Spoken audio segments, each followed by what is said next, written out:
உங்க ஊர்க்காரங்க புரோட்டா பீஃப் கறினா அவ்வளோ அலையறீங்க. അലയും ഈ പൊറോട്ടയും ബീഫ് റോസ്റ്റ് എന്ന് പറഞ്ഞാൽ ഞങ്ങൾ മലയാളികൾക്ക് അത് വെറും ഒരു ഭക്ഷണമല്ല, ഒരു വികാരമാണ്. அப்படியா? അതായത് ബീഫ് ബീഫ് നന്നായിട്ട് വാഷ് ചെയ്തിട്ട് അതിങ്ങനെ ചെറിയ ചെറിയ ചെറിയ ചെറിയ കഷ്ണങ്ങളാക്കിയിട്ട് മുറിക്കും.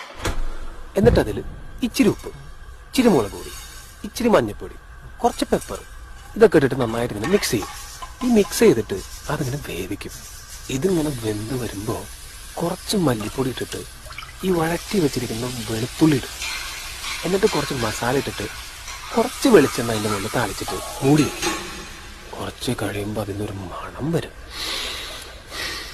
അപ്പം അതിങ്ങനെ തുറന്നിട്ട് അതിനൊരു തവി കൊണ്ട് കുറച്ച് ബീഫ് റോസ്റ്റ് എടുത്ത് പ്ലേറ്റിലേക്ക് ഇട്ട് നല്ല മുരിഞ്ഞൊരു പൊറോട്ട എടുത്ത് അതിൽ നിന്ന് ഒരു ചെറിയ പീസ് ഇങ്ങനെ കീറിയെടുത്ത് ചാറിൽ മുക്കി ഒരു ബീഫിൻ്റെ കഷ്ണം ഇങ്ങനെ പൊതിഞ്ഞെടുത്ത് നിങ്ങൾ കഴിച്ചാൽ